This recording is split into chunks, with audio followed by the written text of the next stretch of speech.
Bonsoir et bienvenue sur Amakul TV.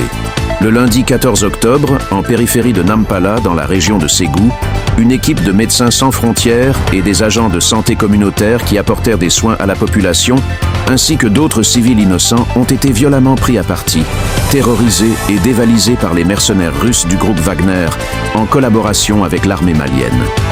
Le centre de santé a été complètement saccagé. D'autres violations graves des droits de l'homme ont été rapportées par des sources locales dans cette zone où les militaires maliens accompagnés de Wagner mènent régulièrement des opérations militaires conjointes. Ces violences à l'encontre de la population civile et de personnels humanitaires sont inacceptables.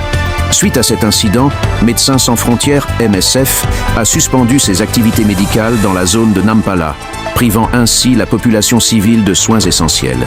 Présente depuis 2 ans à Nampala, MSF est aujourd'hui la seule organisation internationale active dans la zone. Les équipes du MSF offrent des soins médicaux gratuits vitaux à la population locale, en périphérie, ainsi qu'aux personnes déplacées ayant fui les exactions de l'armée malienne, en collaboration avec les mercenaires russes du groupe Wagner.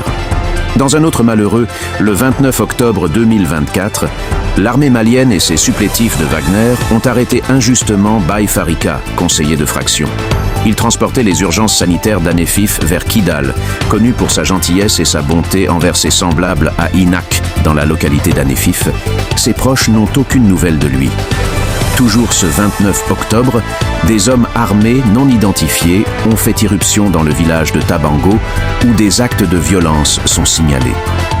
Il est à préciser que ce village est le village d'origine du Premier ministre malien actuel. Incapable de se rendre chez lui, ce Premier ministre reste cloîtré à Bamako.